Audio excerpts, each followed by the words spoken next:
yazmaq, kütlələrə xitab eləmək, yəni bir əsər ortaya qoymaq və yaxud da eləcə də məsələn jurnalistlərin də o gücü var, kütlələri yönləndirmək gücü.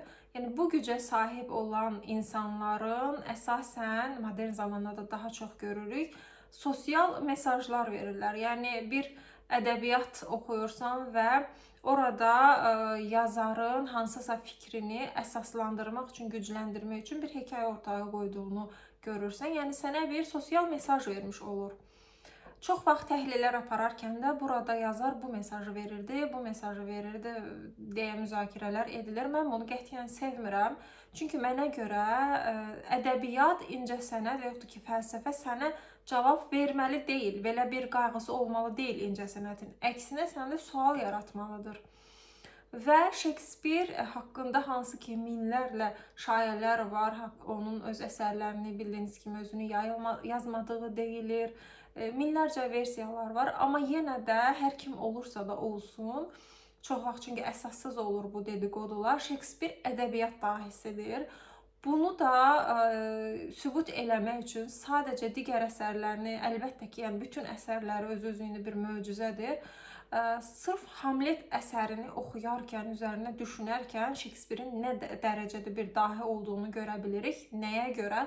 Çünki Hamlet əsəri bilirik ki, yəni bir çox ədəbiyyatçıya da, bir çox janra da təsirləndirdiyi bir tragediyadır. Amma indinin özündə belə biz Hamleti oxuyarkən bir çox suallarımız, yəni cavab tapmaq əvəzinə bir çox suallar doğurur. Yəni Shakespeare bizə dindən fərqi incəsənətin olmalıdır ki, sənə müəyyən bir dini cavabı din verə bilər. Yəni ədəbiyyat da bunu eləyirsə, bunların arasında və yaxud da ki, fəlsəfə bunu eləyirsə, nə fərqi qalacaq arada? Hamlet əsərində isə təsəvvür eləyin, Shakespeare bir obraz yaradır, obraz dəlidir və yaxud da özünü dəliliyə qoyub, biz oxucu olaraq və yaxud da ki, akademik səviyyədə ədəbi tənqidçilər belə illərdir bu mövzu üzərində müzakirələr aparır və hələ də biz aydınlaşdıra bilmirik ki, Hamlet doğrudan dəli idi, yoxsa özünü dəliliyə qoymuşdu. Yəni Hamletin əsas mövzusu deyərdim ki, qeyri-müəyyənlikdir. Ofelia, necə ki, Ofelia filmində danışdım, hər şeyə şahid olmasından bilməsi onu dəli eləmişdi. Hamletdə bilinməzlikdən ölüm qorxusu var idi. Məsələn, ölümü düşünməyə başlayırdı və yaxud da ki, atasının ölümün cinayətmi, yoxsa ölümmü olduğunu anlamırdı. Heç, yəni bütün mövzularda to be or not to be, yəni olmaq və ya olmamaq, hansı ki ədəbiyyatda da çox belə məşhur motolardan birisinə çevrilibdir. Yəni o qərarsızlığın göstəricisi idi. Hamlet əsərini 1948-ci il versiyasının filmi izlədim, ağ-qara şəkildədir. Bu filmin özəlliyi odur ki, birincisi onu deyim ki, ilk dəfə Shakespeare-in hansısa adaptasiyası bir mükafat qazanır. 4 Oscar qazanıb bu film, ağ-qara versiyadadır dediyim kimi. 2 saatdan biraz uzundur, amma biraz dəyişikliklər var. Daha doğrusu dəyişiklik deyim, qısaldılmışdır tragediyanın özü, amma 4 saat olan tam, yəni tragediyaya birbaşa yəni uyğunlaşdırılmış, adaptasiya edilmiş filmi də var. Bir filmi yox, bir neçə filmləri var Hamletin. Eləcə də mən illər öncə Hamleti radio teatrosunda dinləmişdim. Yəni Hamletlə ilk tanışlığım radio teatrosunda olmuşdu. Və elə illə bir dəfə də olsa o teatrı açıb dinləyirəm. Hekayəni əvvəlcə danışım, necə baş verir. Birincisi, Hamlet kralın oğludur və hekayənin başlanğıcında kralın öldürüldüyünü öyrənirik. Amma bu ölümün cinayət mi olduğunu, yoxsa təbii şəkildə gerçəkləşdiyini bilə bilmirik. Hamlet isə əzab çəkməyə başlayır, atasının öldürüldüyünü düşünür və daha sonra o bugünün gözü ilə baxanda, Freud də Hamleti analiz eləmişdi, ondan da danışacağım. Bugünün gözü ilə baxanda isə onun psixologiyasının pozulduğu üçün gözünə göründüyünü görürük. Təbii ki, ruh anlayışı olmadığı üçün, amma tragediyada Hamletin gözünə ölmüş atası canlanır, ruh olaraq görünür və gecələr atası ilə danışır və atası Hamletə deyir ki, əslində o öldürülübdür və sırf onun taxtını ələ keçirsin deyə onun qardaşı, yəni Hamletin əmisi onu öldürür və anası ilə evlənir. Yəni burada yeni kral, həm bilirik ki, taxtac oyunlarından da bilirik ki, tarix boyu krallar güc uğrunda, taxt uğrunda öz övladlarını da qardaş da tutalım.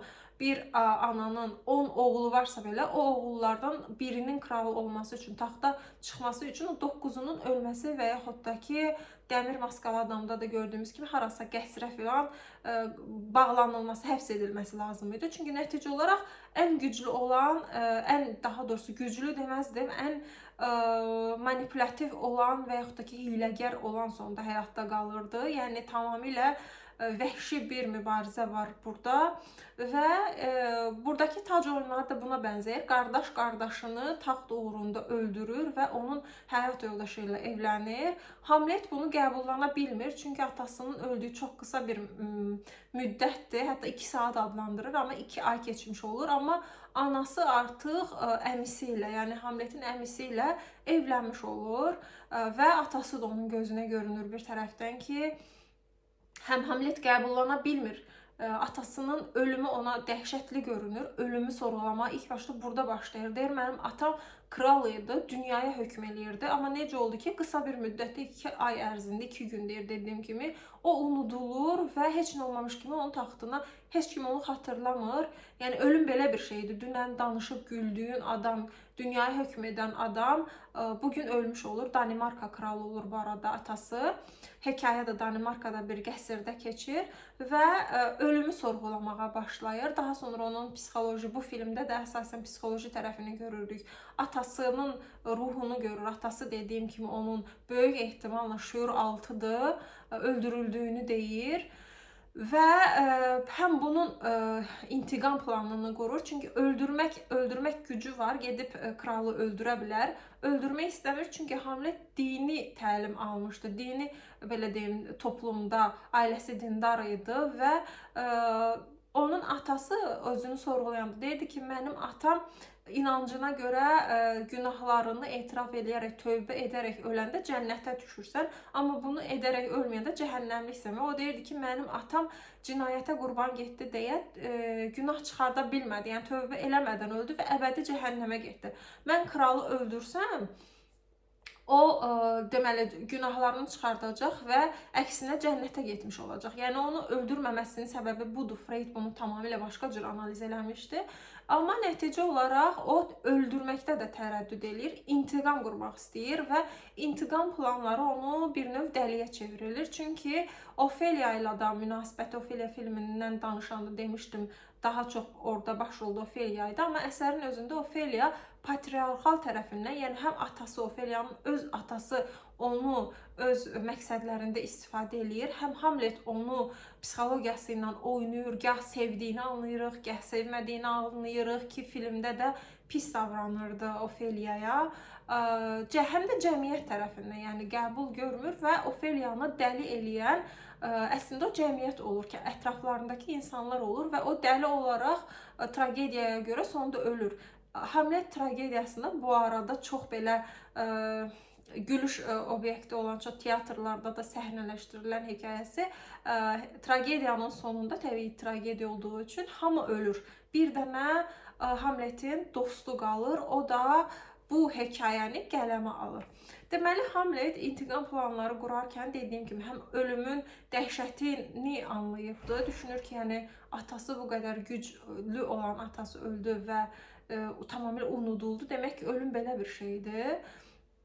Öz ölümünü, məsələn, Freud deyirdi ki, sevdiyimiz insanların ölümü bizə əslində öz ölümümüzü xatırlatdığı üçün kədərlənirik. Bir növ o gotik üslubdadır bu arada, bu tragediyada, tamaşada həm bir insan başını götürür, yəni onunla danışa-danışa özü haqqında düşünür ki, yəni günün birində mən də belə öləcəm, mən də unudulacam, çox mənasız gəlir, monoloqları var deməli, tragediyanın uzun-uzun monoloqlarını görürük. Bu monoloqlarının birində nəyə görə şübhəlidir? Biz oxucu olaraq hələ də aydınlaşdıra bilmirik ki, Şekspir orada bizə Hamleti dəli olaraq təqdim eləyir, yoxsa rola girmiş olaraq təqdim eləyir. Çünki monoloqların birində Hamletin öz dilindən deyilir ki, mən bir gün məndə qəribə hərəkətlər görsəm, Ofeliya deyir ki, təəccüblənmə. Yəni bir növ rola girdiyini, İskəndər var idi, Cəlil Məmmədquluzadənin Kefli İskəndər kimi dəli deyildi təbii ki, amma rola girmişdi cəmiyyətə ayaq uydurmaq üçün. Çünki o da çox müzakirəli bir mövzudur. Burada da anlamırıq ki, o dəli İskəndər kimi, Kefli İskəndər kimi daha doğrusu rola mı girib, yoxsa doğrudan dəli olur? Çünki bir çox tədqiqatçılar deyirlər ki, onlar ilk başda intiqam üçün Hamlet özünü dəliyə qoymuş, amma daha sonra doğrudan da dəli olur. Çünki ruh görür, yəni bu adam şizofreniya əlamətləridir. Görünməz bir şeyi gözündə görməsi şizofren əlamətləridir və deməli, dediyim kimi, həm intiqam almaq istəyir, həm öldürmək məsələsində bu səbəbdən tərəddüd edir ki, öldürsə o cənnətə gedəcək və yaxud da ki, insanlar onu taxtac uğrunda mübarizə apardığını, cinayət elədiyini də düşünə bilərlər. Çünki əmisi atasını öldürərək taxta keçib, həm də o taxt kimin haqqı idi? Deməli, Hamletin haqqı idi. Yəni bir növ özünün gücünü əlindən almışdı, həm də öz gücünü əlindən almışdı əmisi. Deməli, teatr səhnələşdirir. Teatr mövzusu da mənim buradan sevdiyim filmdə də var idi. Səhnələrdən biridir. Teatr dediyimiz əslində ilk zamanlarda cəmiyyəti tənqid üçün, yəni məğzi cəmiyyətdə baş vermiş, normallaşdırılmış şeylərin bizə səhnələşdirilib, özümüzü bir növ kənardan baxıb, özümüzü görməyimiz üçündür. Televiziya və yaxud da ki, film də deyə bilərik. Amma özəlliklə tamaşaların məqsədi cəmiyyəti toplayırsan, özlərini təqdim eləməkdir ki, burada da Hamlet belə bir tamaşa qurur, aktyorlar gətirir və onlar kralın ölümünü belə səhnələşdirirlər ki, deməli, əmsinin yeni kralın reaksiyasını aydınlaşdırsın. Oradan anlaya biləcək ki, o cinayət eləyib, çünki şübhə içindədir, bilmir o doğrudan da mı atası öldürülüb, yoxsa bu cinayətdirmi? Yəni bunu anlamaq üçün də, bu şübhəsini aradan qaldırmaq üçün belə bir səhnə canlandırır ki, əmisinin reaksiyasını görsün. Bu səhnə hissəsini mən çox sevmişdim. Ofeliya hissəsini, öncədən Ofeliya ilə bir sevgi hekayəsi var idi, amma Hamletin artıq gözü dönür bu intiqam hissi ilə və anasının otağında kralın olduğunu düşünərək, yəni kralı öldürdüyünü düşünərək səhvən Ofeliyanın atasını öldürür və bundan sonra da artıq deməli, bu hadisə özü Ofeliyanın dəliliyinə təkan vermiş hadisə olur demək olar ki, həm sevdiyi adam onu qeyri-müəyyənlikdə saxlayır, sevdiyi adam onu dəli eləyir, yəni aydınlaşdıra bilmir ki, o sevir və yaxud da ki, sevmir. Filmdə də Ofeliyanın atasını nə cür görürük? Qızı Ofeliyanı istifadə edir, yəni bir növ istismar edir. Deyir ki, Hamlet əslində dəli olmasının səbəbi sevgidir. Yəni Ofeliya olan sevgidən dəli olubdur. Belə bir təsvir var. Yəni inandırır ki, Hamlet Ofeliyanı sevir. Amma əslində Hamlet Ofeliyaya çox pis davranırdı. Bir növ bunun özü də, yəni bugündə də münasibətlərdə görə bilərik ki, qarşı tərəfə anlaya bilmirsən ki, sənə sevir yoxsa sevmir. Yəni o atası onu yönləndirirdi, öz məqsədlərinə çatmaq üçün qızını istifadə edirdi. Çünki bir səhnədə də plan qururlar ki, kral və Ofeliyanın atası plan qururlar ki, Ofeliya və kral qarşılaşsın, Ofeliya və Hamlet daha doğrusu qarşılaşsın və onlar kənardan durub izləyərək anlaya bilərlər ki, Hamlet dəlidir ya yox. Çünki əsər boyu deməli, hekayədəkilər də kral, Ofeliya və yaxud da ki, digər anası da sorğulayır Hamletin dəli olub olmamasını aydınlaşdıra bilmirlər. Ofeliyanın atası da məsələn deyir ki, çox əslində ağıllı cümlələr qurur, onu sual-cavab eləyir dəli olub olmamasını anlamaq üçün. Deyir, çox məntiqli ağıllı cümlələr qurur, amma bir tərəfdən də dəli olduğunu, yəni aydınlaşdıra bilmir. Dediyim kimi, əsərin üzərindən neçə əsr keçib, il də yox, amma hələ də oxucu olaraq biz də bunu cavabını tapa bilmirik. Şekspirin də dahiliyi elə buradan anlaşılır. Hələ də yəni sual yaradır. Bir cavab vermir bizə. Əksinə illərdir bizə sual yaradır. Sual da sual doğurur. Yəni nə deməkdir bu? Bu bizi düşündürür deməkdir. Bir cavab bizə bir cavabı təqdim eləyib bizim düşünməyimizi, beynimizi passivləşdirmir. Əksinə düşünməyə vadar eləyir. Və eləcə də hekayənin sonunda dediyim kimi Ofeliya ölür və daha sonra səhnənin sonunda artıq Ofeliyanın qardaşı plan qururlar kralla. Çünki Ofeliyanın qardaşı qisas almaq istəyir. Ofeliyanın qardaşı deyir ki, sən mənim atamı öldürdün. Hamlet hansı ki qəza ilə öldürmüşdü. Ondan qisas almaq istəyir və onlar hiylə eləyirlər. Qılınca zəhər qatırlar kralla ki, o Hamletə qılınc dəysə onsuz da öləcək. Hekayənin sonunda tragediyada Hamletin anası zəhər içərək ölür. Qardaşı Hamlet Ofeliyanın qardaşını öldürür. Yəni hamı finalda ölür, kral da ölür, hamı ölür. Dediyim kimi sadəcə bir adam qalır. O da Hamletin dostudur, hansı ki bu hekayəni təqdim eləmək istəyir. Təqdim edir, daha doğrusu yazır. Deməli, bu hekayədə illərdir dediyim kimi bir çox adaptasiyaları var, filmləri var. Səhnələrdə də, teatrlarda da hələ də göstərilir Hamlet və Freud tərəfindən bunu çox maraqlı analiz eləmişdi. Yəni müəyyən bir məqaləsi və yaxud da kitabı yoxdur Hamlet analizlə bağlı, amma belə bir qısa özətlərin, yəni Hamleti Edip kompleksi bilirik ki, Freud deyən kimi ilk ağlımıza gələn Edip kompleksidir. Bu qədim Yunan mifologiyasından gələn, hansı ki atasını öldürür, onun yerinə keçir və anası ilə evlənir, onlardan uşaqları olur. O mifologiyanın bu arada davamı var, Antigone radyo tiyatrosunda da var, o uşaqlarının hekayəsi sonra necə olur. Çünki Edip daha sonra anasını da öldürür, özü də intihar eləyir. Burada bilməyərək təbii ki anası ilə evlənir. Freud nə deyirdi? Freud deyirdi ki, bu şüuraltı olaraq oğlan uşaqlarının analarına duyduqları cinsel istəkdir. Şüuraltı bir istəklə əlaqələndirmişdi Edip kompleksini. Bu hekayə ilə Hamlet əlaqəsi nədir desək, Freud deyirdi ki, Hamlet əslində o cinayəti, anasını sevməsi və atasının qısqanclığı şüuraltı olaraq əslində bunu ağlından keçirmişdi. Yəni bu cinayəti Hamlet özü ağlından keçirmişdi, atasını öldürmək. Amma həyata keçirməmişdi. Şuur altında, yəni şuur altı nədir? Bizim özümüzdə fərqimizdə olmadığımız düşüncələrdir. Hamlet bu düşüncəni şuur altında keçirmişdi deyə o bu səbəbdən günahkarlıq hiss eləyirdi və əmisini də öldürməməsinin, kralı öldürməməsinin əsas səbəbi olaraq onu analiz eləyirdi ki, o əmisini öldürsə öz qaranlıq düşüncələrini, yəni o öz bir it tərəfini öldürmüş olacaq, özünü məhv eləmiş olacaq. Yəni o düşüncə əslində onun özündə olub, uşaq vaxtı düşünüb ki, anasını sevir, amma Edip kompleksində, yəni uşaq anaya sevir, oğlan uşağı ananı sevir və atanı da rəqib olaraq görür. Hansı ki özünü kəşf eləmə dönəmində penisi ilə tanış olur və yəni bu hissələr uşağın özünün tanıma mərhələlərində də Edip kompleksini onsuz da demək olar ki, hamı bilir.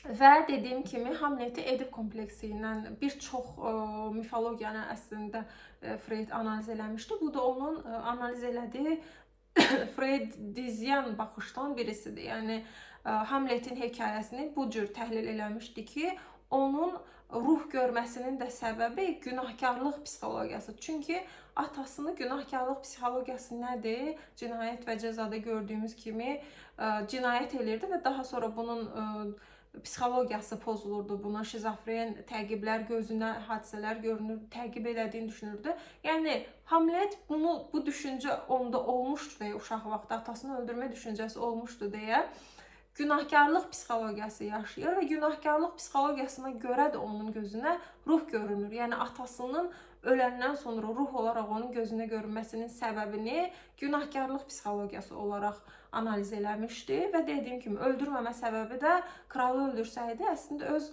qaranlıq tərəfini öldürmüş olardı.